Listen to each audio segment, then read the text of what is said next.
Hello students, welcome to study master. I am GS Rai और आज हमारा 17th चैप्टर है इंडियन इकोनॉमी का और 17वां ही ये जो है लेक्चर है इंडियन इकोनॉमी का। तो मैं आपको एक लेक्चर के अंदर एक चैप्टर कंप्लीट करवा देता हूँ। सबसे पहले ओवरव्यू देख लीजिए कि चैप्टर में आप लोग क्या क्या करने वाले हैं। चैप्टर का नाम है इंफ्रास्ट्रक्चर, आधारभूत संरचना या फिर बुनियादी बुनियादी ढांचा। तो उसको बोलते हैं इंफ्रास्ट्रक्चर। सबसे पहले इंफ्रास्ट्रक्चर की डेफिनेशन देखेंगे कि आधारभूत संरचना होता क्या है। उसके बाद इस चैप्टर के अंदर state of infrastructure in India, कि भारत में जो है इंफ्रास्ट्रक्चर की स्थिति या अवसंरचना कैसी है। अब इंफ्रास्ट्रक्चर के अंदर एनर्जी की जरूरत है, तो एनर्जी कहाँ से आ रही है, उसके सोर्सेज देखेंगे। Non conventional sources of energy, conventional sources of energy, उन चीजों के बारे में पढ़ेंगे। After that consumption pattern of commercial energy, कि भारत में जो है एनर्जी का यूज किस प्रकार किया जाता है। उसके बाद पावर एंड इलेक्ट्रिसिटी कैसे प्रोड्यूस हो रही है, यूज कैसे किया जाता है। जो नेक्स्ट है बेसिक स्ट्रक्चर के अंदर, इंफ्रास्ट्रक्चर के अंदर नेक्स्ट जो फैक्टर है वो है हेल्थ। हेल्थ के बारे में पढ़ेंगे कि स्वास्थ्य क्या है। वैसे तो आप सारी चीजें पीछे पढ़ के आ चुके हैं, आज उसको एडवांस लेवल पे पढ़ेंगे। उसके बाद देखेंगे कि भारत के अंदर हेल्थ की क्या स्थिति है, state of health infrastructure in India. Private sector health infrastructure क्या कहता है, किस तरह से काम करता है। इंडियन सिस्टम ऑफ मेडिसिन क्या है। Urban rural and poor rich divide, किस तरह से जो है इंफ्रास्ट्रक्चर ने अमीरी और गरीबी का भेद किया है, वो सारी चीजें पढ़ेंगे। उसके बाद यहाँ पर लेवल 1 क्वेश्चंस करेंगे। ये कुछ लेवल 1 क्वेश्चंस हैं, नियर अबाउट 14 क्वेश्चंस, और लेवल 2 क्वेश्चंस यहाँ पर आपके 9 क्वेश्चंस हैं। तो ये सारी चीजें हम लोग जो है इसके अंदर कवर करेंगे। एक साइड इंग्लिश में है और एक साइड हिंदी के अंदर है। मैं मैक्सिमम कोशिश करता हूँ कि बच्चों को जो है किसी भी मीडियम के स्टूडेंट को प्रॉब्लम ना हो। और आप लोगों को पता है, अगर आप सिविल सर्विसेज का एग्जाम देने जा रहे हैं तो मीडियम एक जस्ट एक मीन है कि आप इंटरेक्ट कर सकें नेक्स्ट सामने वाले के साथ। अदरवाइज आपकी अंडरस्टैंडिंग मैटर करती है कि कितनी चीजें आपको समझ आई हैं। आपसे कोई नहीं पूछेगा कि भाई आप हिंदी मीडियम के अंदर पढ़ के आए हो या फिर इंग्लिश मीडियम से पढ़ के आए हो। वो आपसे ये पूछेंगे कि इंफ्रास्ट्रक्चर के बारे में अगर कुछ पूछा जाएगा तो इंफ्रास्ट्रक्चर के बारे में बताओ। हिंदी में पता है तो हिंदी में बताओ, इंग्लिश में पता है तो इंग्लिश में बताओ।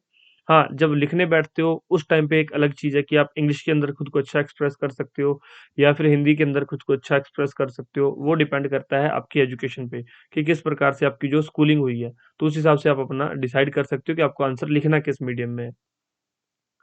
आज हमारा 17th चैप्टर है और 17th ही लेक्चर है। तो इससे पहले आपके जो है 16 लेक्चर हो चुके हैं, तो मैं आपको पहले 16 लेक्चर्स के बारे में थोड़ी सी रिवीजन करवा देता हूँ। हमारे जो 16 लेक्चर्स के अंदर आपने क्या क्या पढ़ा है वो आपको थोड़ा याद रहेगा, तो क्या हो जाएगा, इजी रहेगा, नेक्स्ट चीजें समझने में आसानी होती है।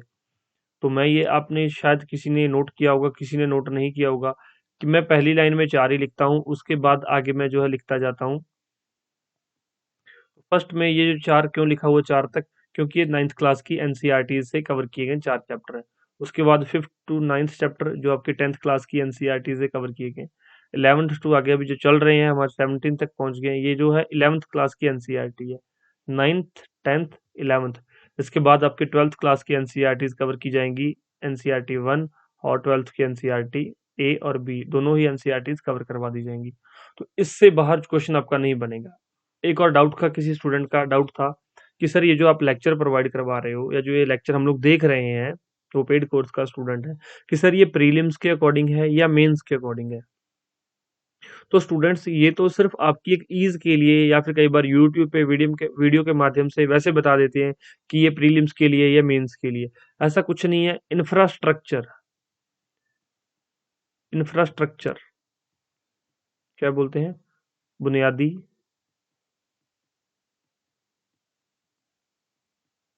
ढांचा या फिर आधारभूत संरचना। अब इसके अंदर चीज क्या है, एक एग्जांपल से समझिए। इंफ्रास्ट्रक्चर, अगर हम स्कूल की बात करें तो स्कूल के लिए इंफ्रास्ट्रक्चर क्या हो सकता है। एक बिल्डिंग की जरूरत होगी, टीचर की जरूरत होगी। स्कूल के लिए इंफ्रास्ट्रक्चर, स्कूल के अंदर प्लेग्राउंड होना चाहिए। बिल्डिंग के अंदर क्लासेस का पार्टीशन होना चाहिए। उसके बाद स्टूडेंट्स के बैठने के लिए जो है टेबल एंड चेयर होनी चाहिए। उसके बाद चौक, डस्टर, छोटी-मोटी चीज़ें सारी, पीने का पानी, टॉयलेट्स की फैसिलिटी, ये स्कूल के इंफ्रास्ट्रक्चर में आती हैं। अब एग्जामिनर आपसे इंफ्रास्ट्रक्चर से क्वेश्चन पूछेगा कि इंफ्रास्ट्रक्चर क्या है? भारत के स्कूलों का इंफ्रास्ट्रक्चर किस प्रकार का है? अगर ये प्रीलिम्स में पूछेगा तो आपसे कुछ फैक्ट दे देगा आपको कि कितने परसेंट जीडीपी का इंफ्रास्ट्रक्चर पे खर्च किया जा रहा है, स्कूलों की कैसी हालत है, हेल्थ पे कितने परसेंट खर्च किया जा रहा है, वो प्रीलिम्स में ऐसा पूछ सकता है। मेंस में डायरेक्ट पूछ लेता है कि इंफ्रास्ट्रक्चर से आप क्या समझते हैं, what do you understand by infrastructure and what are the complications in the infrastructure of the school and health facilities in India, कि क्या क्या उसके अंदर कॉम्प्लिकेशंस हैं, तो वो आपको बतानी पड़ेंगी। अब इसमें प्रीलिम्स और मेंस का तो कुछ है ही नहीं, सीधा उन्होंने इंफ्रास्ट्रक्चर से क्वेश्चन पूछना है, तो वो आपको प्री में भी पूछ सकते हैं, मेंस में भी पूछ सकते हैं। तो आपको मैं इस तरह से पढ़ाता हूँ कि अगर किसी भी इस टॉपिक से, जो मैंने टॉपिक करवा दिया, अगर इस टॉपिक से चाहे प्रीलिम्स का क्वेश्चन बने चाहे मेंस का क्वेश्चन बने, आपका ना ही वो गलत हो ना ही वो रह जाए, तो मेरा ये मकसद रहता है। तो आप ये समझ सकते हैं कि ये प्री और मेंस कुछ नहीं होता है, स्लेम्स जो सिलेबस ही जब सेम है तो सारी चीजें सेम है, आपको जो है दोनों जगह ये काम आएगा। उसके बाद देखिए, फर्स्ट चैप्टर में अपने पालमपुर की कहानी के बारे में पढ़ा था, पालमपुर गांव के बारे में पढ़ा था।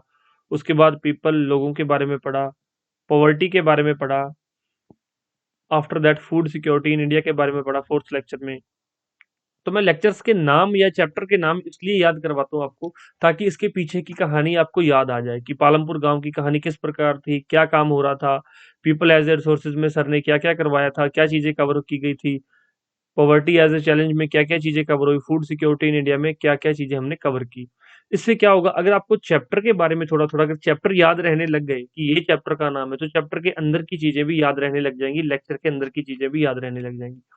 कई बार स्टूडेंट्स को याद ही नहीं रहता कि पिछला लेक्चर कौन सा देखा था, तो फिर वो आगे उसके अंदर का उसको क्या याद रहेगा।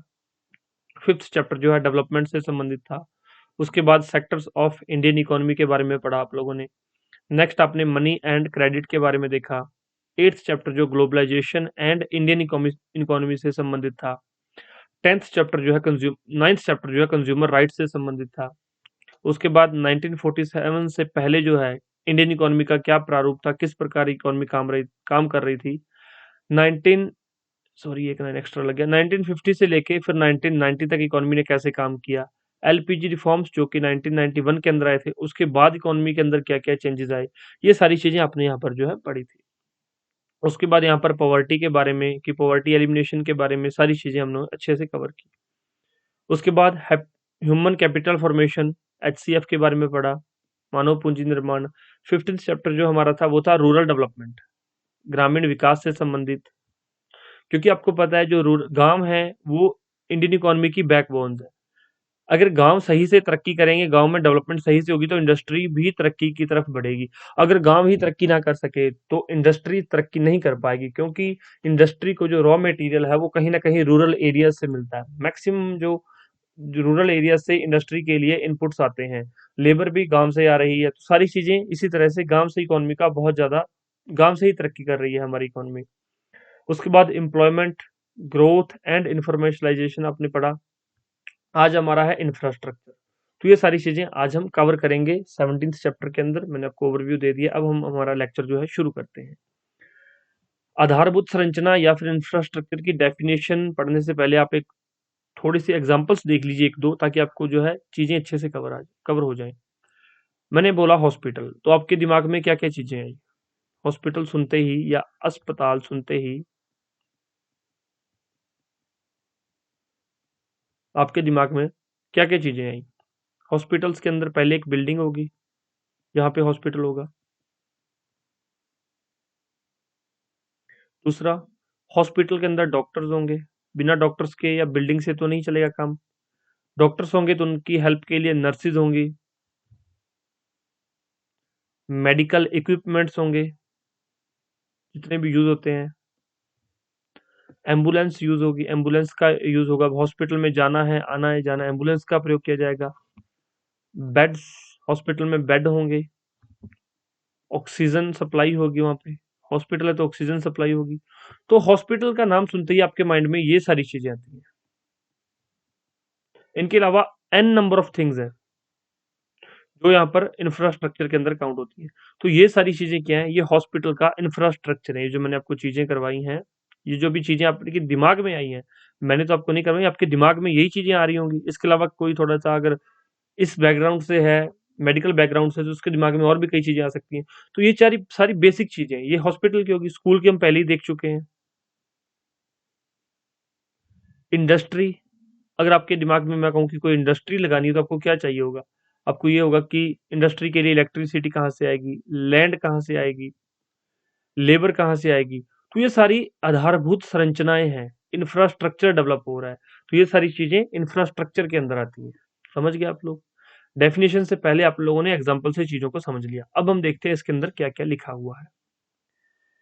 Infrastructure provides supporting services in the main areas of industrial and agriculture production, domestic and foreign trade and commerce के अंदर।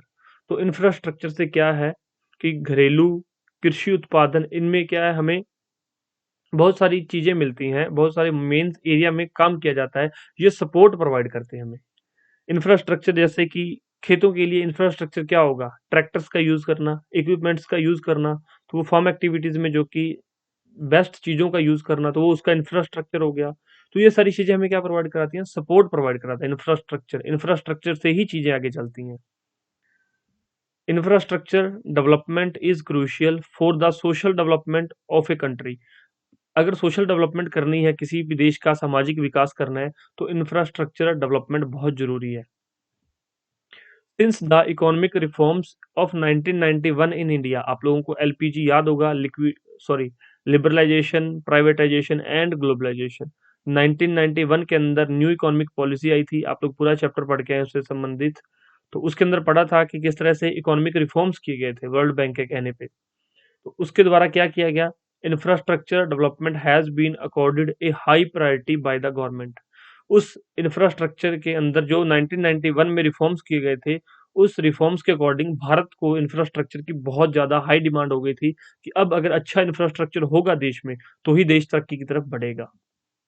तो उस टाइम पे इंफ्रास्ट्रक्चर के अंदर road, railways, ports, airport, dam, power stations, oil and gas pipelines, telecommunication facilities, तो ये सारी चीजें, hospital, school, colleges, health system, ये सारी चीजें, sanitary system including clean drinking water, तो ये सारी चीजें कहाँ पे हैं? इसके अलावा bank, insurance sector, financial institution, ये सारे बेसिक इंफ्रास्ट्रक्चर के अंदर काउंट होते हैं। तो आपको समझ आया कि इंफ्रास्ट्रक्चर के अंदर किस किस तरह की कितनी चीजें जो है काउंट हो रही हैं। उसके बाद इंफ्रास्ट्रक्चर को दो कैटेगरी में डिवाइड किया गया है, इकोनॉमिक कैटेगरी और सोशल कैटेगरी। अब इकोनॉमिक कैटेगरी के अंदर क्या होगा? इंडस्ट्री होगी, इंडस्ट्रियल टूल्स होंगे, इंडस्ट्री से रिलेटेड चीजें होंगी, वो किसके अंदर होंगी? किसके अंदर इंक्लूड होंगी? इकोनॉमिक कैटेगरी के अंदर, जैसे कि एनर्जी, ट्रांसपोर्टेशन, कम्युनिकेशन, ये यहाँ पर इकोनॉमिक कैटेगरी के अंदर इंक्लूडेड है। दूसरी तरफ एजुकेशन, हेल्थ एंड हाउसिंग, ये तीनों किसमें इंक्लूडेड है? सोशल इंफ्रास्ट्रक्चर के अंदर। अगर किसी का सामाजिक विकास करना है, आप ये समझिए, सोशल इंफ्रास्ट्रक्चर। सोसाइटी को किस चीज की जरूरत है अभी? हेल्थ की ज़रूरत है, हेल्थ अच्छी होगी, उसके बाद एजुकेशन की ज़रूरत है और हाउसिंग फैसिलिटी की ज़रूरत है। तो ये सारी चीज़ें सोशल इंफ्रास्ट्रक्चर कहलाती हैं। अलग इसलिए लिख के बता दिया आपको क्योंकि ये पूछा जाएगा। इकोनॉमिकल इंफ्रास्ट्रक्चर, जो चीज़ें इकोनॉमी को बूस्ट अप करती है उसको इकोनॉमिकल इंफ्रास्ट्रक्चर कहा जाता है। तो ये सारी चीज़ें आप लोग समझते हैं, इसमें यही सारी चीज़ें लिखी हुई हैं, आप एक बार इसमें पढ़ सकते हैं। और इंफ्रास्ट्रक्चर से होता क्या है? इंफ्रास्ट्रक्चर से जो है प्रोडक्शन बढ़ाई जाती है चीज़ों की, increasing the productivity of its factors of production. जैसे कि मैंने बताया, अगर कोई किसान बैल से हल चला रहा है, उसकी प्रोडक्शन कम होगी, उसकी प्रोडक्टिविटी कम होगी। दूसरी तरफ एक किसान जो है ट्रैक्टर से खेतों को जो है स्मूथ कर रहा है, ट्रैक्टर से हल चला रहा है, ट्रैक्टर की हेल्प से काम कर रहा है, तो इसकी प्रोडक्टिविटी बढ़ जाएगी। तो इंफ्रास्ट्रक्चर बढ़ने से कहीं ना कहीं प्रोडक्टिविटी बढ़ती है। तो ये आप लोग याद रखेंगे। इनएडिक्वेट infrastructures can have multiple adverse effect on health. अगर इंफ्रास्ट्रक्चर सही नहीं है तो बहुत ज़्यादा जो है स्वास्थ्य पर बहुत बुरा प्रभाव पड़ेगा, इकोनॉमी के स्वास्थ्य पर भी और लोगों के स्वास्थ्य पर भी। नेक्स्ट इसमें देखिए, जो नेक्स्ट हमारी डेफिनेशन है, state of infrastructure in India. तो भारत में अवसंरचना की स्थिति किस प्रकार है, इंफ्रास्ट्रक्चर की स्थिति किस प्रकार है? तो हम हमारी जीडीपी का 30% जो है हमारे इंफ्रास्ट्रक्चर पर खर्च करते हैं, ओनली 30%।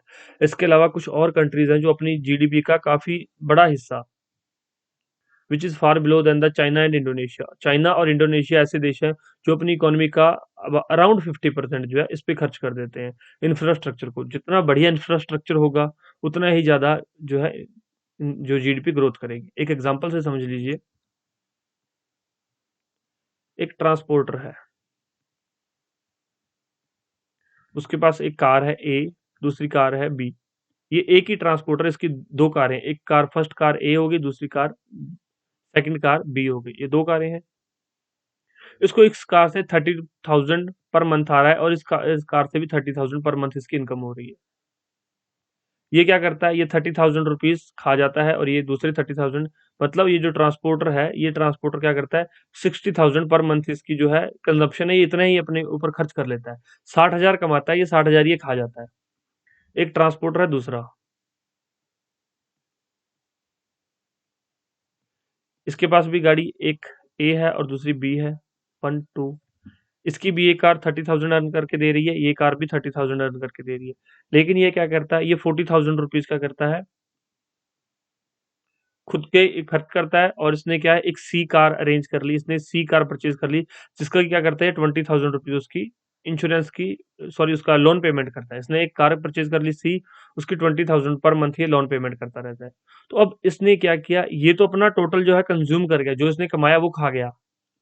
इसने क्या किया, जो कमाई की उसका कुछ हिस्सा इसने जो है कंज्यूम किया, कि भाई उस बेसिक जो है चीजें वो भी प्रोवाइड करनी जरूरी है इंसान के लिए खुद को।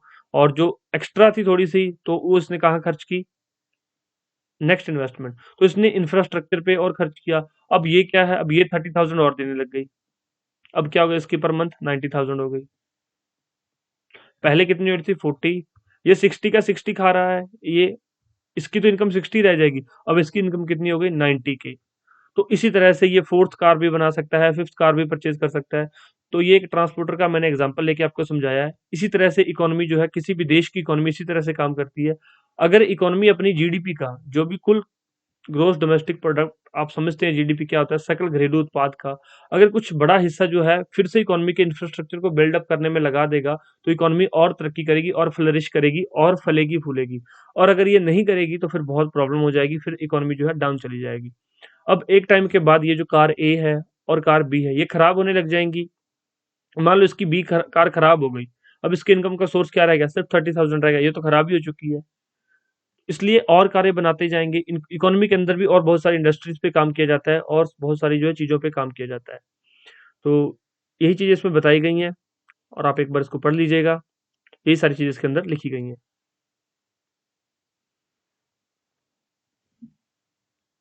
एक चीज़ और इसमें लिखी हुई है, वो क्या है कि जैसे जैसे किसी भी देश का इंफ्रास्ट्रक्चर तरक्की करेगा, तो एग्रीकल्चर से लोड कम होता जाएगा।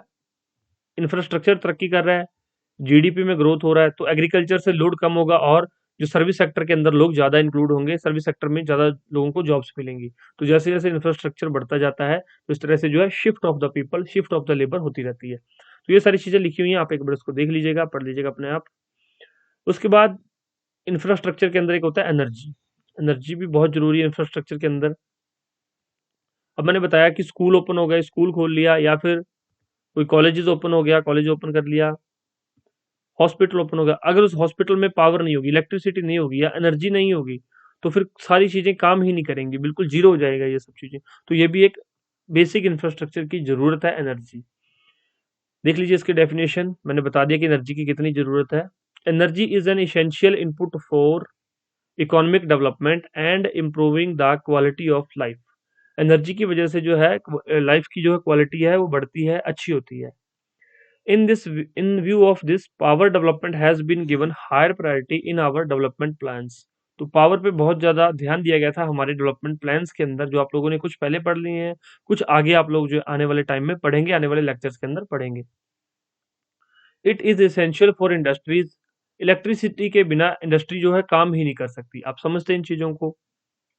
और सभी तरह की इंडस्ट्रीज के लिए एनर्जी की जरूरत है, ट्रांसपोर्टेशन के लिए एनर्जी की जरूरत है। जो जितने भी काम हो रहे हैं सभी के लिए, फार्म इक्विपमेंट, ट्रैक्टर रन करने के लिए भी एनर्जी की जरूरत है। तो हर एक चीज के लिए कोई भी एक्टिविटी हो रही है एनर्जी के बिना नहीं हो पाएगी। अगर मैं बोल रहा हूँ तो मैं भी एनर्जी ही कंज्यूम कर रहा हूँ, एनर्जी लग रही है तो ही मैं बोल पा रहा हूँ, अदरवाइज मैं बोल नहीं पाता, आप सुन नहीं पाते। तो ये सारी चीजें एनर्जी से होती हैं। और जिस तरह से ह्यूमन की बॉडी की जो बेसिक नीड एनर्जी है, इसी तरह से किसी भी एक इकोनॉमी की बेसिक नीड क्या है, इंफ्रास्ट्रक्चर की बेसिक नीड क्या है, एनर्जी। अब आगे एनर्जी देखिए। It is required in house for cooking, household lighting and heating. तो घरों में भी एनर्जी का यूज होता है। There are two principal category of the sources of energy. तो दो मेन कैटेगरीज हैं एनर्जी के सोर्स की, कौन कौन सी देख लीजिए यहाँ पर, हिंदी मीडियम के स्टूडेंट्स भी पढ़ लीजिए सामने। पहला है कन्वेंशनल सोर्स और दूसरा है नॉन कन्वेंशनल। ये है पारंपरिक सोर्स और ये नॉन कन्वेंशनल, नॉन पारंपरिक, गैर पारंपरिक बोलते हैं इसको। Conventional sources of energy should be classified as two category, जिसमें कि कमर्शियल और फिर आगे क्या होते हैं, नॉन कमर्शियल सोर्सेज होते हैं। देखो कन्वेंशनल सोर्स, नॉन कन्वेंशनल, पहले एक कैटेगरी में डिवाइड किया। यहाँ पे मैं लिख देता हूँ ताकि कंफ्यूजन ना हो, साफ साफ याद रह जाए। सोर्सेज ऑफ एनर्जी, पहला है कन्वेंशनल, पारंपरिक बोलते हैं, दूसरा है नॉन कन्वेंशनल। याद रहेगा इतना। आगे फिर जो है कन्वेंशनल सोर्सेज को कैटेगराइज किया गया है, जो कन्वेंशनल सोर्सेज है, कमर्शियल एंड नॉन कमर्शियल। कुछ जो है कमर्शियल यूज के लिए प्रयोग किए जाते हैं और कुछ नॉन कमर्शियल यूज के लिए प्रयोग किए जाते हैं। कैसे देखते हैं यहाँ पर। Commercial sources are coal. अब कमर्शियल के अंदर देखिए coal, petroleum, electricity, as they are bought and sold. तो इनको खरीदा और बेचा जाता है, कोयले को खरीदा और बेचा जाता है, पेट्रोलियम को खरीद बेच की जाती है, इलेक्ट्रिसिटी की खरीद बेच की जाती है, इसलिए क्या बोलते हैं इसको, कमर्शियल सोर्सेज ऑफ एनर्जी कहा जाता है। Non commercial sources of energy कौन से है, fuel wood, agriculture waste, dried dung. तो इन सब चीजों को non commercial sources of energy कहा जाता है, इनकी खरीद बेच नहीं की जाती। These are non-commercial as they are not available in the market on a large scale, ये बड़े स्केल पे नहीं अवेलेबल रहते। While commercial sources of energy are generally exhaustible except hydro power। तो ये जो कोल है, पेट्रोलियम है, ये एक दिन खत्म हो जाएगा, एग्जॉस्ट हो जाएगा। उसके बाद आप देखिए आगे, नॉन कमर्शियल सोर्सेज और traditional sources are generally renewable. जो नॉन कमर्शियल सोर्सेज हैं वो क्या है, वो रिन्यूएबल इन नेचर है। More than 60% of India's household dependent on traditional source of energy for the meeting their regular cooking and heating needs। तो जो भारत के अंदर नियर अबाउट 60% जो हाउस होल्ड है, घर है, उनकी एनर्जी की जरूरत कहाँ से पूरी होती है, ट्रेडिशनल सोर्सेज से, जो कि कन्वेंशनल सोर्स कहा जाता है जिनको। आगे देखिए non conventional sources of energy, आगे कंप्लीट्स के बारे में दिया गया है, सरकार क्या ध्यान दे रही है उसके बारे में भी इस चैप्टर के अंदर बताया गया, इस पैराग्राफ के अंदर। तो यहाँ तक आप एक अच्छे से एक बार इसको पढ़ लीजिएगा। आगे देखिए नेक्स्ट पैरा जो है, ऊर्जा के गैर पारंपरिक स्रोत। Non conventional sources of energy are basically renewable sources of energy. इनको बोलते हैं नॉन कन्वेंशनल। कन्वेंशनल आपको पता है खत्म हो जाते हैं, नॉन कन्वेंशनल खत्म नहीं होते। The government has accorded a high priority to promotion and utilization of renewable sources of energy। क्योंकि ये खत्म नहीं होंगे, अगर हम इनको यूज करना सीख गए तो हमें कभी एनर्जी की मतलब कमी नहीं महसूस होगी, हमें कभी एनर्जी डेफिशिएट हम नहीं रहेंगे, एनर्जी हमारे पास बहुत होगी। और अगर किसी देश में, किसी इकोनॉमी में, किसी इंडस्ट्री में एनर्जी होगी तो बाकी सारी एक्टिविटीज भी चलती रहेंगी। अब एक इंडस्ट्री ऐसी है जिसमें बाकी सारा कुछ है लेकिन इलेक्ट्रिसिटी नहीं है, तो बाकी कोई काम होगा ही नहीं, फिर जीरो हो जाएगी वो industry. During the past quarter century, a significant effort has been made for the development of renewable energy technologies। तो काफी टेक्नोलॉजीज और रिन्यूएबल एनर्जी की तरफ ध्यान दिया गया है पिछले कुछ दशकों में। Both commercial and non commercial sources of energy are known as conventional source of energy. तो कन्वेंशनल सोर्स में दोनों तरह के आ गए हैं अब, कमर्शियल और non commercial. There are three other sources of energy that are commonly termed as non conventional sources. अब नॉन कन्वेंशनल कौन से हैं, सोलर एनर्जी, विंड एनर्जी और टाइडल पावर। ये कभी खत्म नहीं होंगे, सोलर एनर्जी, विंड एनर्जी और टाइडल पावर, ये रिन्यूएबल सोर्सेज ऑफ एनर्जी हैं। बीइंग ए ट्रॉपिकल कंट्री, अब यहाँ पर एक शब्द लिखा हुआ है ट्रॉपिकल कंट्री, यहाँ पर लिखा है उष्ण कटिबंधीय देश। अब अगर आप लोगों ने जियोग्राफी पढ़ी हुई है तो आपको इसको समझ आ गया कि उष्ण कटिबंधीय से क्या है। अगर आपने भूगोल की क्लासें देखी हैं, भूगोल की क्लासेस लगा ली हैं, तो आपको समझ आ जाएगा कि इससे क्या बताया जा रहा है, उष्णकटिबंधीय देश कौन से होते हैं, ट्रॉपिकल कंट्रीज। अगर नहीं पढ़ी हुई तो फिर यहाँ पे कंफ्यूजन क्रिएट हो सकती है। तो ट्रॉपिकल कंट्री जिन्होंने ज्योग्राफी की है उनको पता है, नहीं तो ज्योग्राफी के लेक्चर्स जाके देख लीजिएगा, आपको सारी चीजें समझ आ जाएंगी कि कंट्री की लोकेशन, ट्रॉपिकल कंट्रीज की लोकेशन कौन सी होती है, और इन देशों में उनकी लोकेशन से उनको क्या क्या फायदा होता है। इंडिया हैज, अगर कुछ ना समझ आए, जियोग्राफी बाद में देखनी है, बाद में करनी है, तो आप सीधा गूगल पे लिख दो, आपको समझ आ जाएगा। India has almost unlimited potential for producing all three type of energy if some appropriate and cost effective technologies are used, even cheaper technologies can be developed।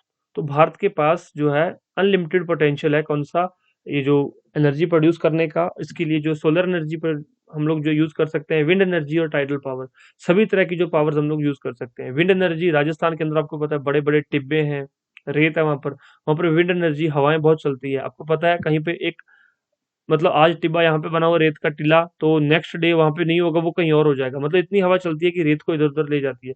तो वहां पर जो है ये विंड एनर्जी बहुत अवेलेबल है। टाइडल एनर्जी काफी available है तमिलनाडु की साइड, और जहाँ पे टाइड्स आती हैं। सोलर एनर्जी तो आपको पता है पूरे इंडिया में अवेलेबल है, सोलर प्लेट्स हर जगह लगी हुई हैं, सोलर कुकर, सोलर हीटर। तो आपको सारी चीजें पता होंगी, नहीं पता तो आगे बढ़ते जाएंगे लेक्चर्स में, सारी चीजें सीखते जाएंगे। और ये solar energy, wind energy, tidal energy, science and technology में भी इसके बारे में काफी कुछ पढ़ाया जाएगा आपको। साइंस एंड टेक्नोलॉजी के लेक्चर्स में भी काफी कुछ करवाया गया है, क्योंकि वहां पर इसका जो है साइंस एंड टेक्नोलॉजी का क्या मतलब है, कि साइंस तो आपने समझ ली कि सोलर एनर्जी हो गया, विंड एनर्जी, टाइडल एनर्जी। अब नई नई टेक्नोलॉजीज कैसे, यहाँ पर लिखा हुआ ना कि नई टेक्नोलॉजीज का यूज करके, वो यहाँ पर टेक्नोलॉजीज बताई जाती हैं कि कौन सी टेक्नोलॉजीज यूज की गई हैं। आप जब सारे सब्जेक्ट अपने कवर कर लेंगे, चाहे किसी की पॉलिटी है, इकोनॉमी है, ज्योग्राफी है, साइंस, हिस्ट्री। हिस्ट्री से, हिस्ट्री क्यों पढ़ाई जाती है थोड़ा सा बता देता हूँ। हिस्ट्री इसलिए पढ़ाई जाती है कि उस, अगर ऐसी सिचुएशन हो तो किसी आदमी ने या किसी एक बंदे ने उस टाइम पे क्या किया था, इसलिए हिस्ट्री से सीखा जाता है। हिस्ट्री में किसी ने कोई गलती की है, किसी ने कोई अच्छा काम किया है, हिस्ट्री होती है सीखने के लिए, हिस्ट्री से सीखो। पॉलिटी, इकोनॉमी, पॉलिटी के अंदर पीछे जो बैकग्राउंड के अंदर जो भी चीजें हुई थी उनसे सीखना है, आगे पॉलिटी जो है क्या सुधार करने। इकोनॉमी के अंदर भी क्या जो पीछे करवाया गया है। इकोनॉमी का हिस्ट्री जब आप पढ़ते हो ना, आप लोग जब हिस्ट्री पढ़ते हो तो इसमें पॉलिटी भी आती है, इकोनॉमी भी आती है, दोनों चीजों की हिस्ट्री भी आप लोग पढ़ते हो। History only is not a history subject. Polity की हिस्ट्री भी आप इसी में पढ़ते हो, इकोनॉमी की हिस्ट्री भी आप इसमें पढ़ते हो। हिस्ट्री जो पहले चीजें हो चुकी हैं उसको क्या बोला जाता है, हिस्ट्री बोला जाता है। उसके बाद अपने पॉलिटी सीख ली, इकोनॉमी सीख ली, जियोग्राफी के बारे में, अपने लोकेशंस के बारे में देख लिया कि कौन सा एरिया कैसा है, क्या उसमें चीजें प्रोड्यूस होती हैं, क्या नहीं होती। उसके बाद साइंस एंड टेक्नोलॉजी, ये सारी चीजों का यूज करके आप लोग जो है इकोनॉमी को अपलिफ्ट करते हैं, इकोनॉमी को आगे लेके जाते हैं। और कहीं ना कहीं अगर आपको सरकार आईएएस बना रही है, किसी को आईपीएस बना रही है, किसी को आईएफएस ऑफिसर बना रही है, कोई एसडीएम बन रहा है, कोई डीएसपी बन रहा है, तो ये क्या कर रहा है, कुछ लोग सरकार की ये जो नीतियां बनाने के लिए काम आएंगे, ये नीतियां सरकार की पॉलिसीज बनाएंगे। एसडीएम है, आगे जो छोटे लेवल के कर्मचारी हैं, आगे वो सरकार की जो नीतियों को इम्प्लीमेंट करेंगे। डीएसपी लॉ एंड ऑर्डर को मेंटेन करेगा, आईपीएस लॉ एंड ऑर्डर को मेंटेन करेंगे। ये जो सारी चीजें हैं इसलिए आपको सिखाई जाती हैं, ताकि आप लोग ये सारी चीजें सीख के आपस में इनका कॉम्बिनेशन सीख सकें कि आपस में मिलजुल कर इंटरकनेक्शन कैसे इन सबका, आपस में एक दूसरे से जुड़ी हुई कैसे है। जब आप ये सीख जाएंगे तो आपके आंसर्स में भी ये चीजें झलकने लग जाएंगी, आंसर्स में भी आप समझाओगे सामने वाले टीचर को कि मैं चीजें समझता हूँ और मैं समझ के आपको बता सकता हूँ, चीजों की समझ है मुझे कि किस तरह से इकोनॉमी में साइंस एंड टेक्नोलॉजी का कितना रोल है। अगर इकोनॉमी को बूस्ट करना है, अगर इकोनॉमी को ऊपर उठाना है, जितना ही इंफ्रास्ट्रक्चर का रोल है उतना ही साइंस एंड टेक्नोलॉजी का रोल है। तभी तो बहुत सारी रिसर्च के लिए पैसा दिया जाता है। काफी रिसर्च फेल हो जाती है, सालों साल रिसर्च चलती रहती है। अगर कोई रिसर्च सक्सेस हो जाए, जैसा कि आपको पता है ग्रीन रेवोल्यूशन किस लिए आया था, हाई यील्डिंग वैरायटी सीड्स के कारण। इसके लिए बहुत ज्यादा रिसर्च लगी होगी, पहले रिसर्च किया किसी ने, रिसर्च के लिए पैसा लगा, जब ये बीज बन गए तो उसने जो है एकदम से इकोनॉमी को उठा दिया। तो इन सब चीजों का जब आपको इंटरकनेक्शन समझ आ गया, आप खुद समझने लग गए, तो आपकी पर्सनैलिटी में भी ये चीजें दिखेंगी। अगर कोई आपको इंटरव्यू ले रहा है तो इंटरव्यूअर को समझ आएगा कि ये बच्चा सारी चीजें समझता है, ना कि ये रटा रटाया तोता है, ना कि ये पढ़ के आया किसी जगह से कि सिर्फ इसने पढ़ लिया बात खत्म। इसको चीजें समझ आ गई, तभी तो मैं आपको कहता हूँ कि मैं समझाने वाला चीज है वो समझा देता हूँ। अब एक बार इसको जाके पढ़ लीजिएगा, रीडिंग कर लीजिएगा, क्योंकि रीडिंग भी आपके लिए जरूरी है। रीडिंग से आपको जो है उसकी वर्डिंग समझ आनी चाहिए। मैंने आपको कॉन्टेक्स्ट बता दिया कि ये कहना क्या चाहता है, इसके अंदर क्या चीजें लिखी हुई हैं, लेकिन किस वर्डिंग में लिखना है, किस वर्डिंग में इसने लिखा हुआ है, वो चीजें आपको एक बार देखनी पड़ती है। तभी तो मैं बोलता हूँ कि पढ़ो, एक बार रीडिंग कर लो। तो यहाँ तक समझ आ गया आपको कि टेक्नोलॉजी का इंफ्रास्ट्रक्चर में क्या रोल है। Consumption pattern of commercial energy, जो कमर्शियल एनर्जी यूज हो रही है भारत के अंदर, उसका कंजप्शन पैटर्न क्या है, ऊर्जा की खपत किस प्रकार से होती है, तो देख लीजिए।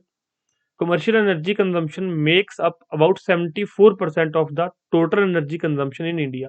तो जो कमर्शियल एनर्जी से जो है हमें 74% एनर्जी कंज्यूम की जाती है, कहां पर, कमर्शियल कमर्शियल साइट्स पे जो है, कमर्शियल चीजें 74% एनर्जी यूज करती है। उसके अंदर क्या है, this includes coal, lignite, largest share of 74%, इन सब चीजों का है कोल और इग्नाइट का। उसके बाद oil 10%, natural gas 9%, hydro and other new renewable energies 7%। तो जो कमर्शलाइजेशन के लिए, जो कमर्शियल यूज होता है एनर्जीज का इंडस्ट्री के लिए, या फिर कोई ऐसी इंडस्ट्री को रन करने के लिए जिसको कमर्शलाइजेशन के लिए यूज किया जाए, चाहे कोई व्हीकल रन करने के लिए, तो इन सब का यूज किया जाता है। 74% कोयले का यूज किया जाता है। टोटल 100% एनर्जी का 74% तो कमर्शलाइजेशन में चला जाता है, कमर्शियल पर्पज के लिए। 26% किस लिए है, ये जो एग्रीकल्चर के लिए यूज किया जाता है। Non commercial energy sources consisting of firewood, cow dung, agriculture waste, 26% of the energy consumption. तो 26% यहाँ से आता है, 74% कमर्शलाइजेशन जो है एनर्जी सोर्सेज वहां से आता है, 26% नॉन कमर्शलाइजेशन सोर्सेज से आता है। टोटल 100 हो गया। इस 74% का आगे फिर 74% कहाँ से आता है, कोल से, 10% ऑयल से, 9% जो है गैस से, नेचुरल गैस से, और 7% हाइड्रो एनर्जी एंड अदर कुछ रिन्यूएबल एनर्जी सोर्सेज है। तो इस तरह इसको कैटेगराइज किया गया है कि एनर्जी की डिमांड भारत की कैसे पूरी हो रही है। The share of oil and gas is the highest among all commercial energy consumption. जो ऑयल और गैस की जो है कंजम्पशन है, एनर्जी कंजम्पशन में हाई है। With the rapid rate of economic growth there has been a corresponding increase in the use of energy. तो जिस तरह से इकोनॉमिक ग्रोथ हो रही है, तो एनर्जी की नीड बढ़ रही है, और उसके जो है सोर्सेज पे भी हम लोग कि किस रिसोर्स की एनर्जी यूज करनी है, रिन्यूएबल यूज करनी है, नॉन रिन्यूएबल करनी है। पहले आप लोगों को पता होगा, पहले कौन से व्हीकल्स होते थे,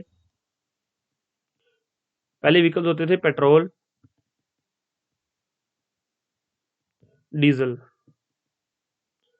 अब उसके बाद अब क्या हो गया, अब इलेक्ट्रिकल व्हीकल्स आ गए हैं, क्योंकि एक तो इनके प्राइसेस बहुत बढ़ गए हैं, प्राइसेस बहुत हाई जा रहे हैं। दूसरा, ये इन्वायरमेंट को भी खराब कर रहे हैं। इलेक्ट्रिकल व्हीकल्स इन्वायरमेंट के ऊपर इनका इम्पैक्ट या तो है ही नहीं, या फिर जीरो है। अगर बिल्कुल नहीं है तो वो जीरो है, या फिर थोड़ा बहुत है, 1-2% है। जैसे कि आपको पता है, अब आप कहोगे कि सर 1-2% कैसे है, वैसे तो लिखा होता है नॉन एमिशन। एमिशन नहीं हो रहा अगर व्हीकल जा रहा है तो उसके टायर हैं। अब प्लास्टिक, ये भी टायर जो रबर के बने हुए हैं। एक ये आप यहाँ पे कोई भी एक बना लीजिए, साइकिल है मान लो, या फिर बाईसाइकिल नहीं, एक स्कूटी है, ये इलेक्ट्रिक स्कूटी है। तो इसके जो है ये टायर्स हैं, ये प्लास्टिक के, रबर्स के बने हुए हैं। तो जब ये रन करते हैं तो कहीं ना कहीं ये खरा हीट होके इसमें से भी जो है निकलती हैं कुछ रेडिएशंस, तो वो भी आपकी जो है इन्वायरमेंट को खराब करती हैं। वो आगे हम लोग पढ़ेंगे किस तरह से कौन सी चीजें कितनी हार्मफुल हैं। तो ये इसका व्हीकल्स की एनर्जी जो है इनपुट इलेक्ट्रिकल एनर्जी है, तो कुछ ग्रीन एनर्जी है इनपुट, लेकिन पेट्रोल डीजल से जो एमिशन बहुत ज्यादा होता है।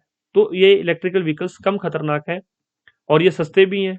अब पेट्रोल डीजल के रेट आपको पता है क्या आसमान छू रहे हैं।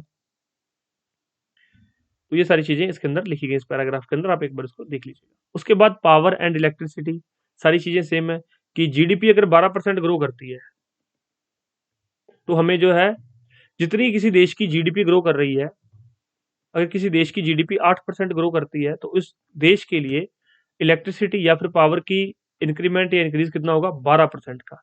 अगर जीडीपी 8% जा रही है तो पावर जो है 12% ऊपर जाएगी, इतनी कंजम्पशन बढ़ जाएगी। क्योंकि इसके अंदर जो है पावर का वेस्टेज भी होती है, रिसोर्सेज भी काफी वेस्ट हो जाते हैं, तो इसलिए इतनी जो इसकी डिमांड ऊपर जाती है, हाई हो जाती है इसकी डिमांड।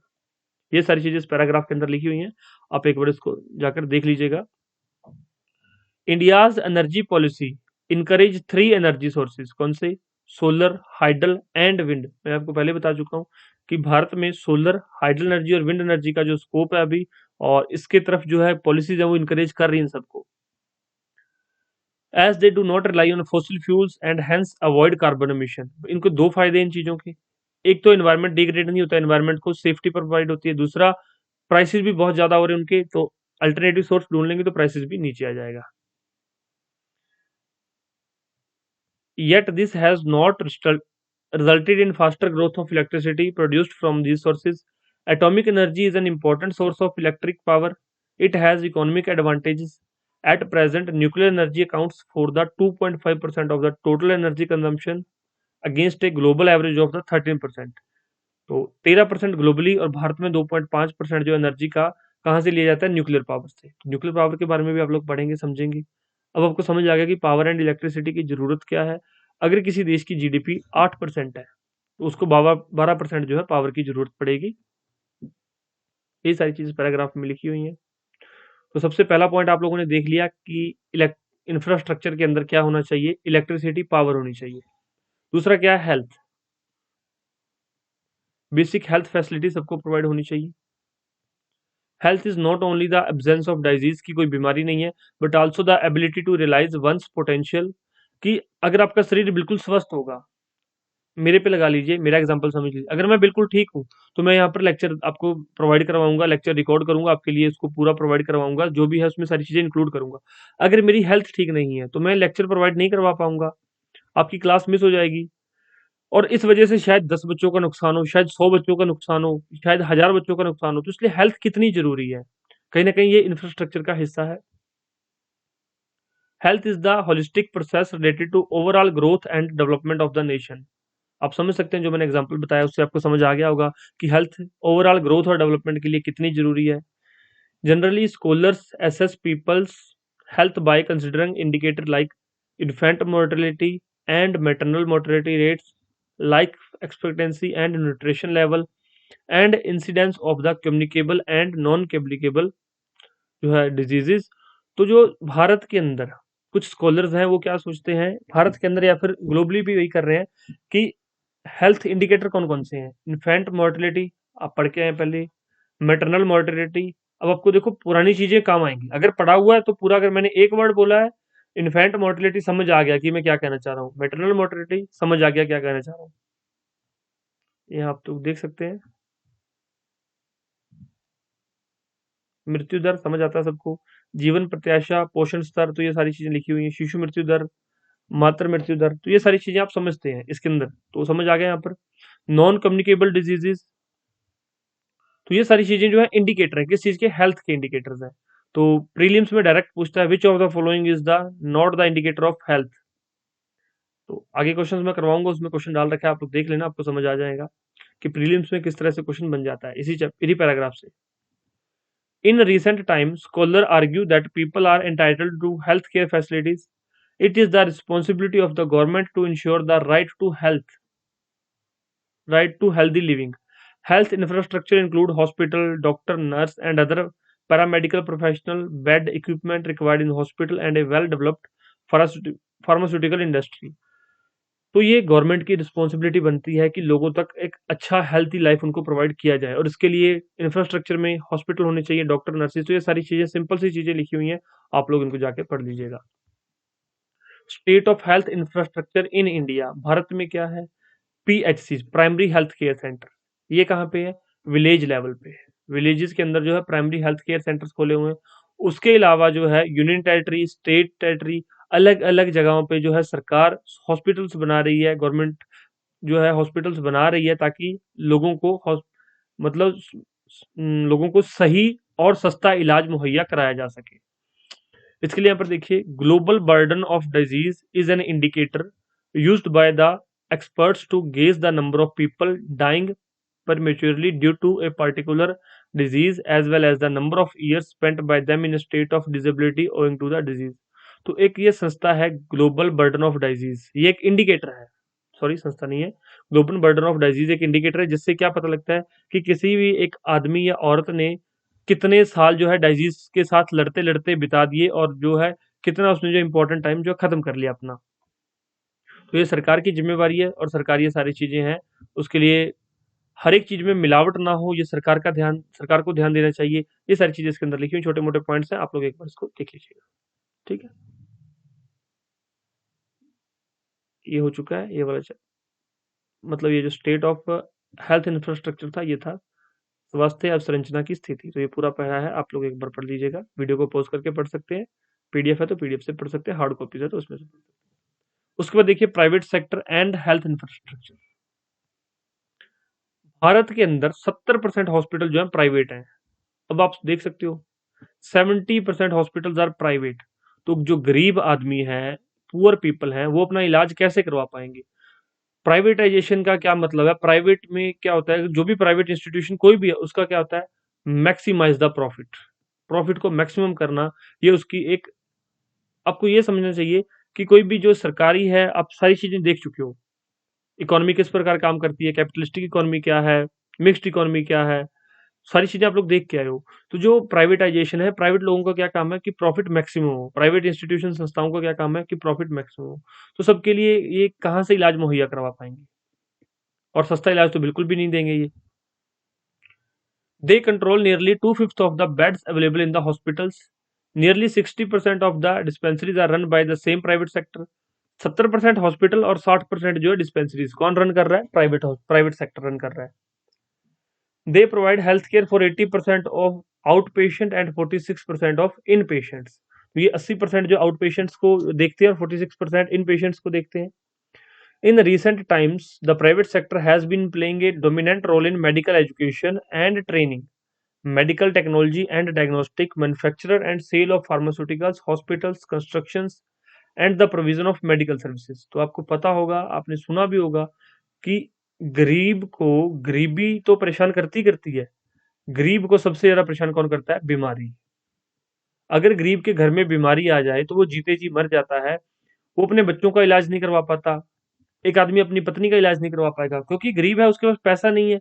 और बीमारी के इलाज के लिए क्या चाहिए? पैसा। क्यों? क्योंकि जो हॉस्पिटल्स में डॉक्टर हैं वो कौन है? वो प्राइवेट डॉक्टर्स हैं। अगर गवर्नमेंट हॉस्पिटल में जाओगे तो कुछ नहीं है, 5 रुपीज की स्लिप लगेगी, 5 रुपए की स्लिप लगती है गवर्नमेंट हॉस्पिटल में, कहीं पे 10 लगती होगी, कहीं पे 50 लगती होगी, इससे ज्यादा तो नहीं है स्लिप। और अंदर मेडिसिन मिल जाएंगी, इलाज जो है फ्री हो जाएगा, सारी चीजें आगे मिल जाएंगी। लेकिन प्राइवेट में क्या होता है? डॉक्टर की फीस की कंसल्टेशन 400 से लेकर 4000 तक हो सकती है। डॉक्टर से कंसल्ट करने की फीस इतनी हो सकती है। उसके बाद आगे जो डॉक्टर मेडिसिन रेफर करेगा या फिर जो टेस्ट रेफर करेगा कि ये टेस्ट करवा के हो, उन टेस्ट में फिर लाखों का खर्चा, हजारों का खर्चा। तो प्राइवेट हॉस्पिटल में इलाज बहुत महंगे हैं। यही सारी चीज में लिखी हुई है। और आगे की इंपॉर्टेंट पॉइंट है, ये देखिए, since the 1990s, owing the liberalisation measures, many non-residents Indians and industrials and pharmaceutical companies have set up the state-of-the-art super specialty hospitals to the attract India's rich and medical tourism। अब क्या हुआ कि आपको पता है 1991 में LPG reforms किए गए, लिबरलाइजेशन, प्राइवेटाइजेशन एंड ग्लोबलाइजेशन।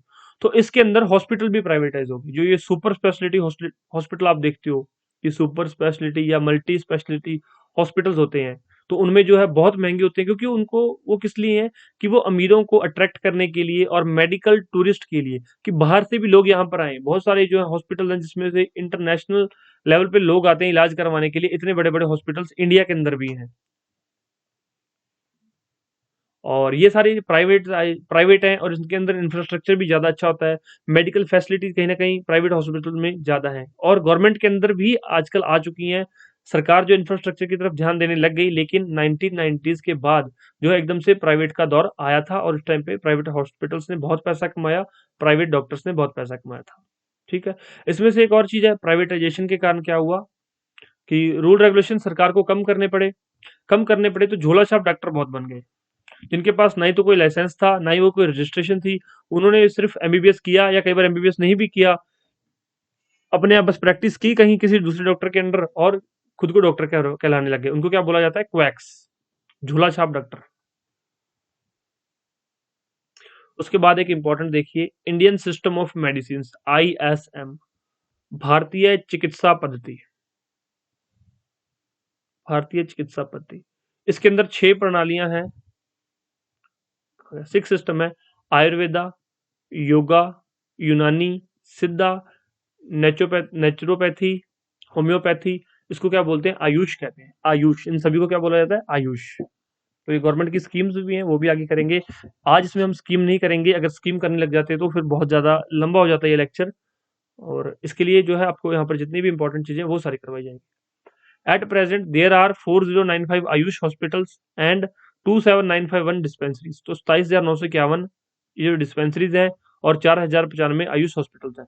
अब ये टर्म आपको फिगर्स याद रखने हैं या नहीं, आपके माइंड में क्वेश्चन हो सकता है कि सर ये फिगर्स याद करें या ना करें। तो स्टूडेंट्स, फिगर्स आप कहाँ याद करेंगे? फिगर्स आप लोग करंट अफेयर्स के अंदर याद करेंगे। करंट अफेयर में अगर यहाँ पर 4,096 भी हो गया, जब आप, मैं लेक्चर बना रहा हूँ, आप सुन रहे हो, एक भी आयुष हॉस्पिटल कोई नया खुल गया तो ये 4,096 हो जाएगी, तो कहीं ना कहीं गलत हो जाएगा।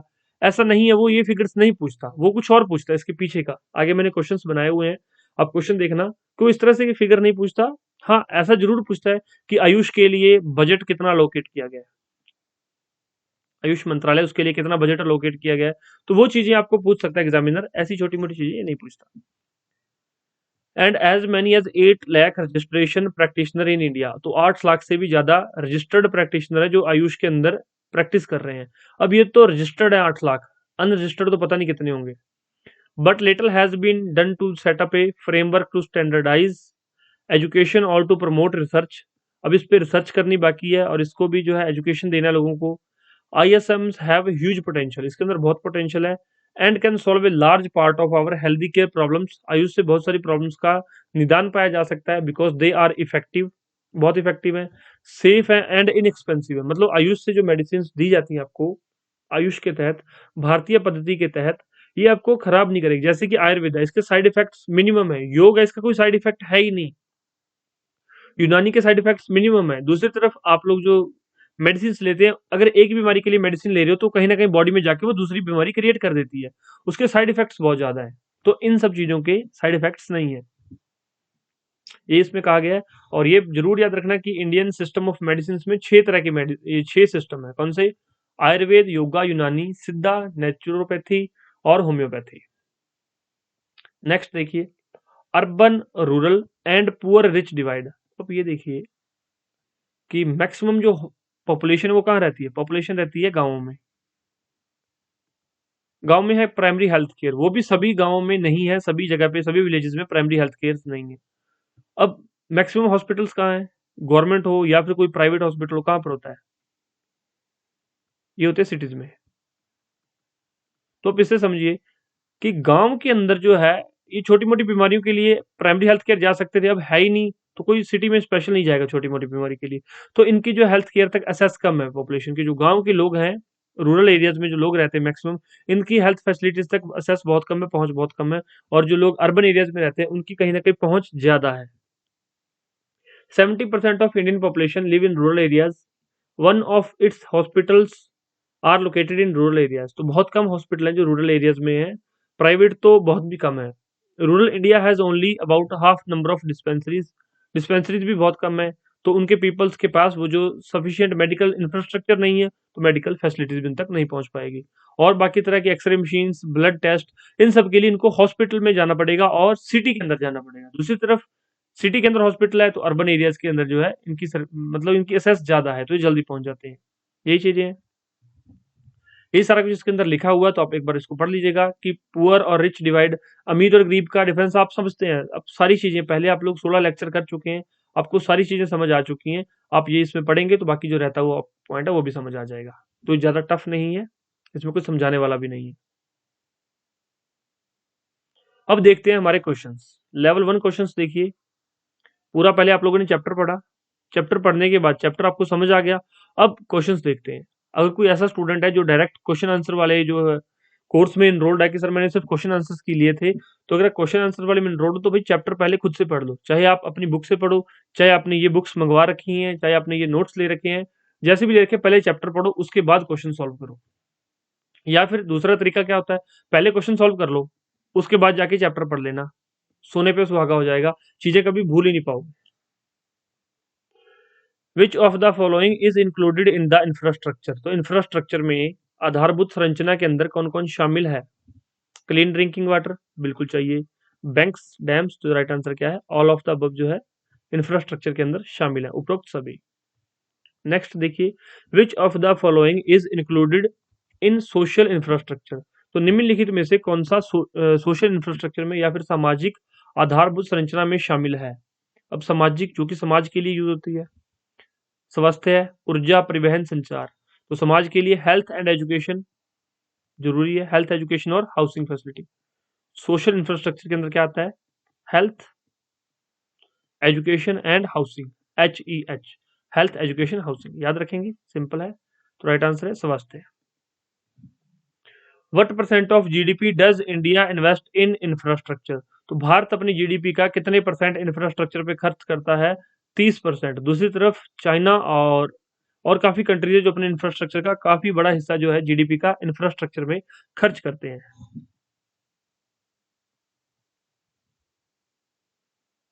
और अगर देश को तरक्की की तरफ लेके जाना है तो अपनी जीडीपी का काफी बड़ा हिस्सा जो है इंफ्रास्ट्रक्चर पर खर्च करना पड़ेगा। वो मैं आपको एग्जांपल से समझा चुका हूँ, जो ट्रांसपोर्टर वाला एग्जांपल मैंने दिया था। Which of the following is the commercial source of energy? इन सब में जो है कमर्शियल सोर्स ऑफ एनर्जी कौन सा है? फ्यूल वुड, एग्रीकल्चर वेस्ट या पेट्रोलियम? तो राइट आंसर क्या है? पेट्रोलियम जो है कमर्शियल सोर्स ऑफ एनर्जी है।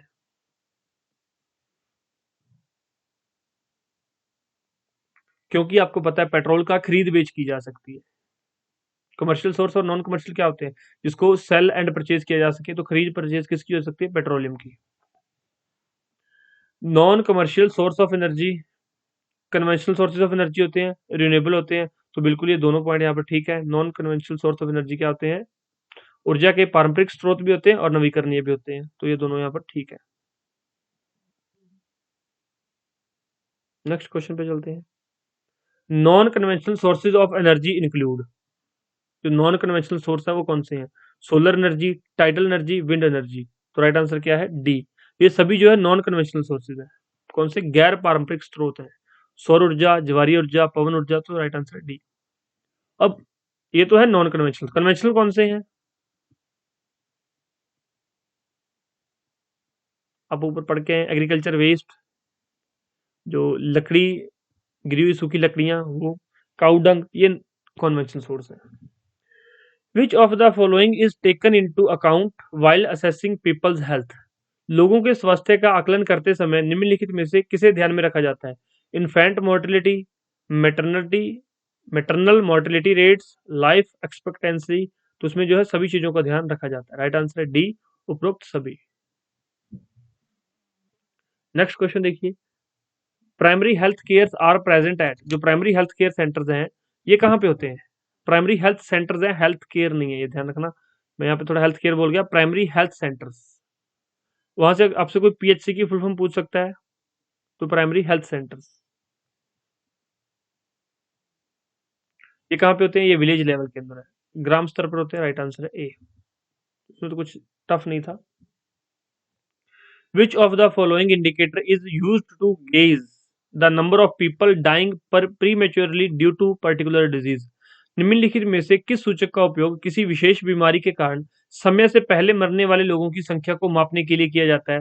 तो जीबीडी ये एक इंडिकेटर है, मैंने आपको बताया था। जीबीडी ग्लोबल, ऊपर आपको करवाया ग्लोबल बर्डन ऑफ डिजीज। ये एक इंडिकेटर है किस लिए? कि समय से पहले मृत्यु हो जाती बीमारी से किसी वजह से, तो उसका ये एक इंडिकेटर है उसको मापने के लिए। तो राइट आंसर है बी। नेक्स्ट क्वेश्चन की तरफ मूव करते हैं हम लोग। Private practitioner who are not registered doctors are known as. ये क्वैक्स है भाई, यहाँ पे क्वैक्स है, झोला छाप। निजी चिकित्सक जो पंजीकृत चिकित्सक नहीं कहलाते, क्या कहलाते हैं? झोला छाप डॉक्टर कहा जाता है इनको। तो राइट आंसर क्या है इसमें? सी इसका सही उत्तर है। Which of the following is not included in Indian system of medicine? तो निम्नलिखित में से इंडियन सिस्टम ऑफ मेडिसिन में क्या इंक्लूडेड नहीं है? आपको पता है 6 चीजें इंक्लूडेड है। तो उसमें एलोपैथी इंक्लूडेड नहीं है, आयुर्वेद, योगा, यूनानी, ये तीनों ही उसमें इंक्लूडेड है। तो इसमें नॉट इंक्लूडेड पूछा गया, तो राइट आंसर है ए। उसमें एलोपैथी के बारे में जिक्र नहीं है Indian medicine, Indian system of medicine के अंदर। नेक्स्ट देखिए यहाँ पर। What percent of dispensaries are run by the same private sector? कितने परसेंट जो है डिस्पेंसरीज का प्राइवेट सेक्टर के द्वारा रन किया जाता है? तो अराउंड 60% जो है डिस्पेंसरीज का प्राइवेट सेक्टर के द्वारा रन की जाती है, 60% dispensary. Which of the following is not included in social infrastructure of a country? सामाजिक इंफ्रास्ट्रक्चर में कौन सी चीज नहीं है? एजुकेशन, हेल्थ और हाउसिंग तो है, पर कम्युनिकेशन सामाजिक इंफ्रास्ट्रक्चर के अंदर नहीं है। मैंने अभी आपको बताया था HEH, तो ये तो है EHH, ये तो डाल रखा है, तो डी नहीं है यहाँ पर। Right answer D. जो संचार है ये सामाजिक बुनियादी ढांचे में शामिल नहीं है, ये आर्थिक बुनियादी ढांचे में शामिल है, इकोनॉमिक इंफ्रास्ट्रक्चर के अंदर ये शामिल है। नेक्स्ट देखिए, in which year national leprosy eradication programme was launched? तो राष्ट्रीय कुष्ठ उन्मूलन कार्यक्रम की शुरुआत किस वर्ष की गई थी? तो इसकी जो है शुरुआत 1983 के अंदर की गई थी। 1983 में इसकी जो शुरुआत की गई थी, national leprosy eradication programme, NLEP, ये इसको कहा जाता है। 1983 में इसकी शुरुआत की गई थी। अब ये तो थे लेवल 1 क्वेश्चंस, जो कि इजी क्वेश्चंस थे, मतलब अगर आपने चैप्टर पढ़ लिया ध्यान से तो आप इसका आंसर कर सकते थे। अब है लेवल 2, आंसर आप इसका भी कर सकते हैं अगर आपने चैप्टर पढ़ लिया है, लेकिन इसमें थोड़ा सा टाइम कंज्यूमिंग क्वेश्चंस होते हैं, और आजकल जो एग्जामिनर 80% क्वेश्चन इस तरह के देता है जो टाइम कंज्यूम है। दूसरा क्या होता है, दूसरा ऐसे क्वेश्चन क्यों दिए जाते हैं? अब आपको पता है कि एग्जाम का पैटर्न होता है फिक्स्ड, कि क्वेश्चन कितने पूछ सकता है एग्जामिनर, 100। तो 100 क्वेश्चन तो बच्चों को मतलब ऑन द टिप्स होते हैं, 100 क्वेश्चन तो बच्चा याद करके चला जाता है। अब वो 100 क्वेश्चन बच्चों का जो है अप डाउन बहुत ज्यादा होता है, कि 100 क्वेश्चन में से अगर एक बच्चा 80 ठीक करके आए, दूसरा 90 ठीक करके आए, एक ऐसा बच्चा 99 ठीक करके आ जाएगा। अब 1000 बच्चों ने पेपर दिए, 1000 बच्चों में से 100 बच्चों ने 99 ले लिए, और वैकेंसी कितनी है, 10। तो कैसे करेंगे इनको अलग अलग, कैसे कर पाएंगे? नहीं कर पाएंगे। तो ये क्या करते हैं आजकल, एक तो नेगेटिव मार्किंग का कॉन्सेप्ट इन्होंने इंक्लूड कर दिया कि बच्चे के नंबर कम हो जाएंगे ताकि वो 99 स्कोर ना कर पाए। पहली चीज ये नेगेटिव मार्किंग। दूसरा क्या है, एक ही क्वेश्चन में 1 2 3 क्वेश्चन पूछ लिए, तो 100 की बजाय ये आपसे 300 क्वेश्चन पूछ लेते हैं, ताकि बच्चे को ज्यादा कॉन्सेप्ट याद हो। समझ आई आपको? इस वजह से वो इस टाइप के क्वेश्चन आजकल डालता है एग्जाम में एग्जामिनर। तो कुछ स्टेटमेंट दी गई हैं, देखते हैं। Education and the health system are part of the infrastructure. शिक्षा और स्वास्थ्य प्रणाली बुनियादी ढांचे का हिस्सा है। तो ये बिल्कुल ठीक पॉइंट, हमें पता है कि शिक्षा और जो स्वास्थ्य सिस्टम है, स्वास्थ्य प्रणाली है, ये बुनियादी ढांचे का हिस्सा है। Energy, transportation and communication are included in the social infrastructure. ये सोशल में नहीं, ये किसमें काउंट होते हैं? एनर्जी, ट्रांसपोर्टेशन, ये इकोनॉमिक इंफ्रास्ट्रक्चर के अंदर काउंट होते हैं, इकोनॉमिकल इंफ्रास्ट्रक्चर। तो दूसरा गलत है, जिसमें दो है वो हम हटा के देखते हैं।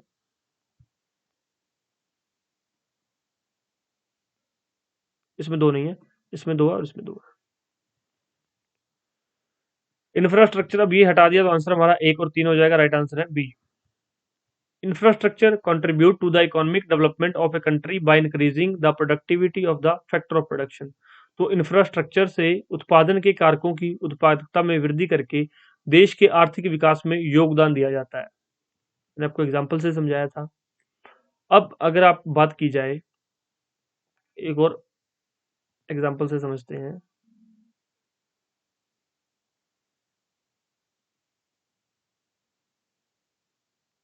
यहाँ पर खेत है, ये खेत ए है, खेत बी है, खेत सी है, खेत DEFGHI, इतने खेत है किसान के पास, इतने खेत है। पर इसके पास हल जो है ये किससे चलाता है? ये बैल से चलाता है, हल बैल से चलाता है। तो इसको, इस खेत को जोतने में 4 से 5 दिन लग जाएंगे, फिर इसको भी, फिर इसको भी, काफी टाइम लग जाएगा। मतलब जब तक ये ए को ये बो के यहाँ पर जो है फसल को बुआई करके जब तक ये आई पे पहुंचेगा, तब तक ये फसल जो है 1 महीना इस फसल को हो चुका होगा। मतलब ये फसल कितनी आगे निकल जाएगी, ये फसल पीछे रह जाएगी, और फिर आगे पीछे हो जाएगी फसलें। इसके पास इरिगेशन की फैसिलिटीज नहीं है, कम है। अब दूसरा किसान जो है उसके पास प्रॉपर इरिगेशन फैसिलिटीज है और ट्रैक्टर है। खेत सेम ही इनके पास, लेकिन ट्रैक्टर है, तो ये एक दिन में पूरे खेतों को उसकी बुआई कर सकता है, और यहाँ से प्रोडक्शन ज्यादा निकलेगी, यहाँ से प्रोडक्शन कम होगी। तो इंफ्रास्ट्रक्चर से जो है प्रोडक्टिविटी बढ़ जाती है, उत्पादकता बढ़ जाती है। राइट आंसर बी इसमें आप समझ चुके हैं। Right answer B. Next question पे चलते हैं। Consider the following statement. India invest only 30% of the GDP in infrastructure. तो ये बिल्कुल ठीक है, हम पढ़ के आ चुके हैं, हमें पता है कि भारत अपनी GDP का 30%, सकल घरेलू उत्पाद का 30% जो है बुनियादी ढांचे में यूज करता है।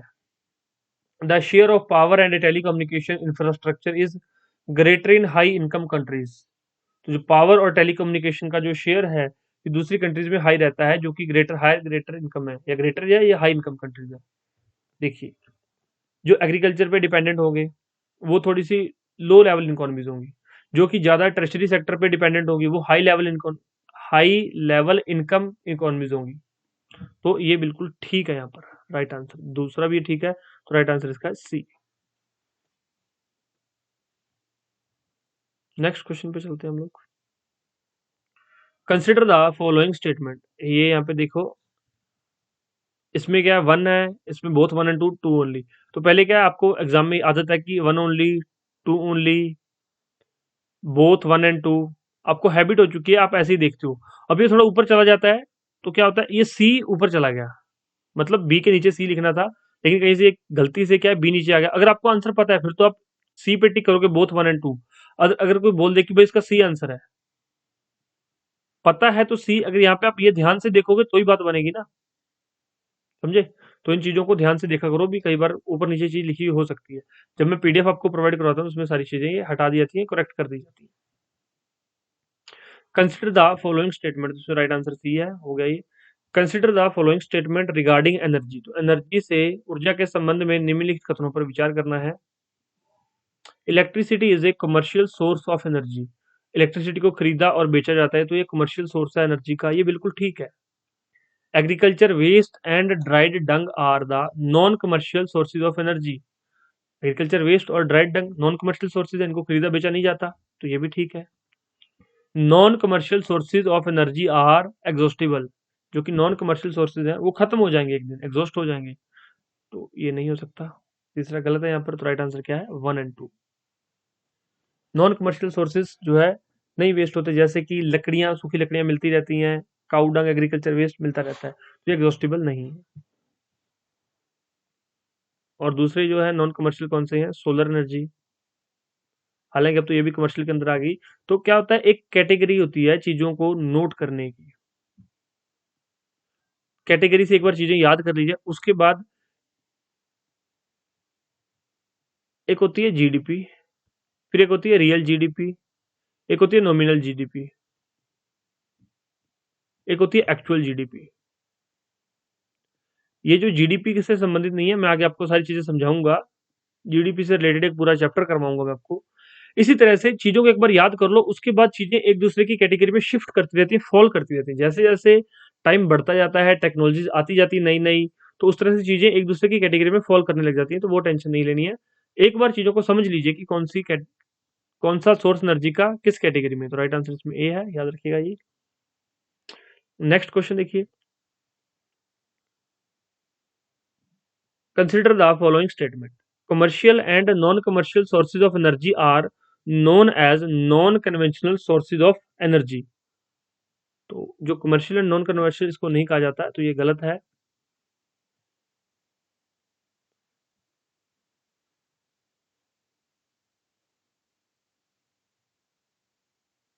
उसके बाद देखिए, solar energy is a conventional source of energy. जो कि सोलर एनर्जी है वो कन्वेंशनल सोर्स एनर्जी का, तो ये कन्वेंशनल नहीं है, नॉन कन्वेंशनल है सोलर एनर्जी, ये नॉन कन्वेंशनल है। तो तीन तरह की जो नॉन कन्वेंशनल आपको मैंने बताई थी, कन्वेंशनल सोर्स जो है तीन है, solar, wind,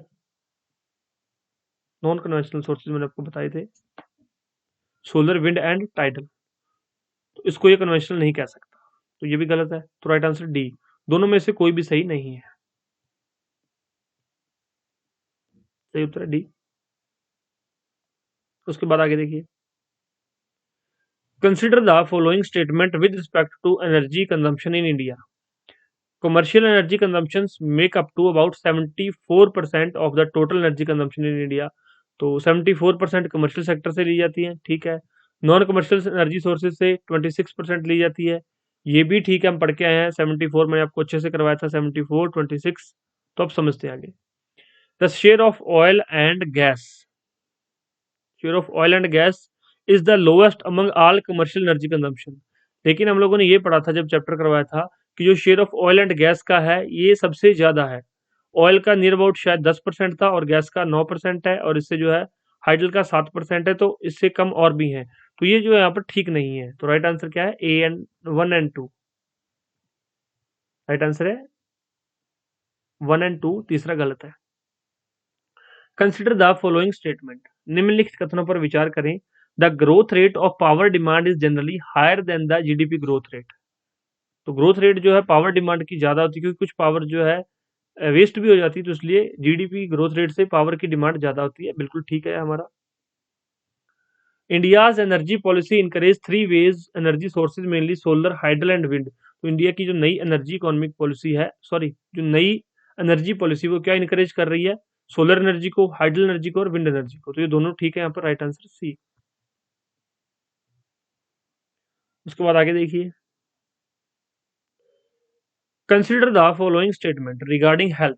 infant mortality and maternal mortality rates are the only indicator use to assess the people health. यहाँ पे जो ओनली लिखा हुआ आ गया, ओनली नहीं आना चाहिए था, क्योंकि infant mortality, maternal mortality rates, इसके अलावा एन नंबर ऑफ फैक्टर्स हैं जो हम ऊपर करके आ चुके हैं।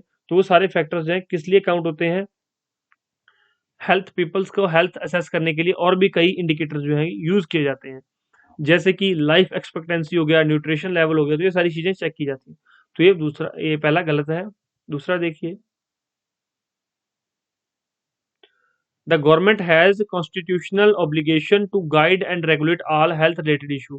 तो ये गवर्नमेंट का, मतलब गवर्नमेंट का, ये सरकार का संवैधानिक दायित्व बनता है कि वह स्वास्थ्य संबंधी मुद्दों का मार्गदर्शन और नियमन करे। तो ये सरकार की जिम्मेवारी बनती है।